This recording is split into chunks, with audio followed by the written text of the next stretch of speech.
Hi guys, Jen Magana here with Convicted Hearts.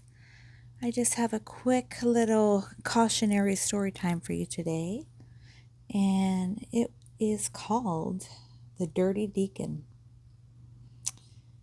The reason for that being is after my father's death, which most of you know was caused by my brother. My brother took my father's life.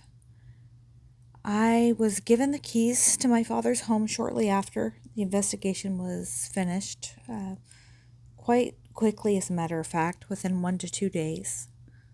And upon receiving the keys, I, as well as some of my family members, went in to begin cleaning up the home because it was a mess, if you can imagine. If I can do so, I'll include some photos I took myself of what I would call a crime scene.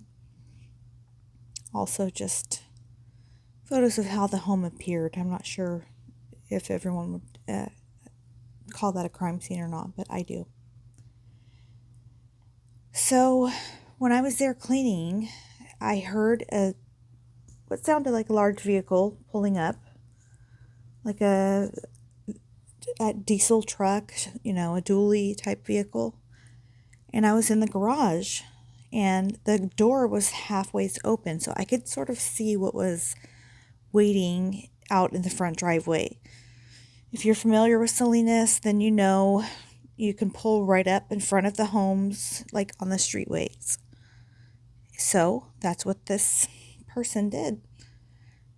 When I looked out, I see what is the 4'10" compact stature of the Dirty Deacon,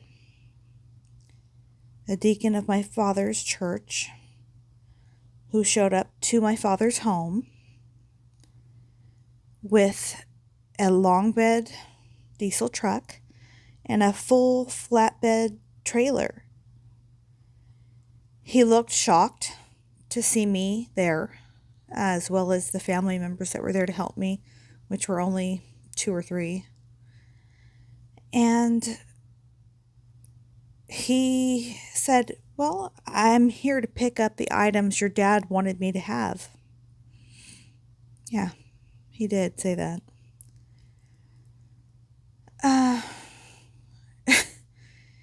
He, after saying so, said my father wanted him to have the table saw, which my father purchased for many of thousands of dollars, to help build and rebuild the church that he helped to build, the cabinets, walls, everything else he did here in Salinas, California.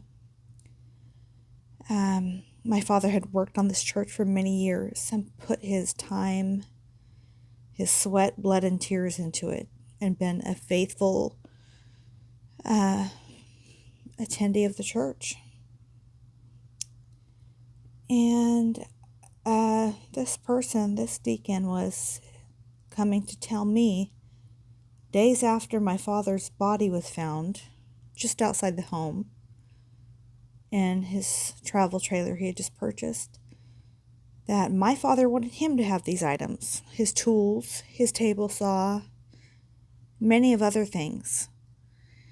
What Dirty Deacon didn't know is I had text messages from my father telling me that Dirty Deacon was holding onto my father's guns, his firearms, because my brother was a felon who was on parole, and Dad couldn't have those items in the home, right?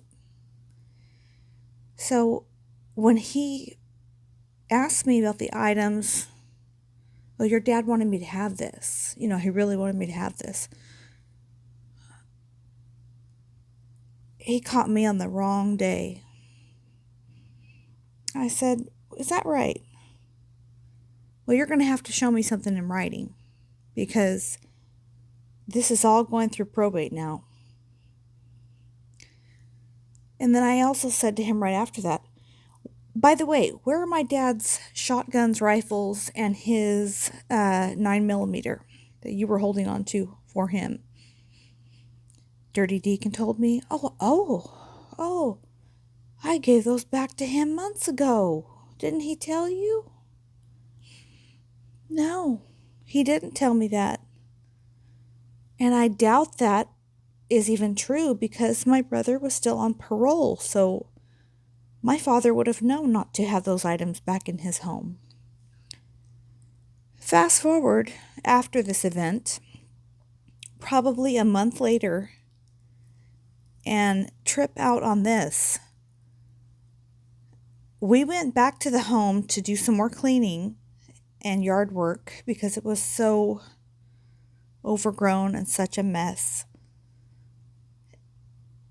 Do you guys know, after all of those law enforcement officers had been in this home, after 2 to 3 times of luminaling the entire house trying to find a crime scene, over 30 law enforcement officers in and out over that 1-month period, all of a sudden, these firearms, which were loaded, appeared in the rafters of the garage. Do you think these law enforcement officers missed all this? Or do you think Dirty Deacon came back and placed them in the home because he did have a spare set of keys? I think he came back, personally. I'm not quite sure how all of those officers could have overlooked that. I mean, anything's possible in life. But, Dirty Deacon, he tried to do me dirty after what happened to my dad. And he's not the only one. Many people did. This is just a little cautionary tale to those of you who lose someone tragically. People will try to take advantage of you. Unfortunately, it might even be people within your own church. I'm not saying all churches are like this, but there are people like this within all of our communities.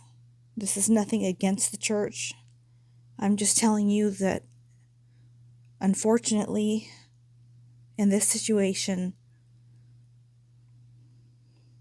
it was somebody within the church that my father trusted. My father paid this man thousands of dollars to do his plumbing work just months before he was killed. And he still showed up with an empty truck, an empty flatbed trailer, keys in hand, not knowing I was there, intending to take what he says my father wanted him to have. Only I know my father far too well, and he would not have given his personal items to just any old person. Not a deacon, not a friend. He would have left that to his family. So, I say this without trying to instill any negativity into your hearts. People switch up on you in a tragic event, even people that you should be able to rely on and trust. You might be done dirty, even by the deacon. Stay aware. Don't let people run over on you, because plenty of people did when my spirits were low, when I was not in my right state of mind. People did me dirty, but I'm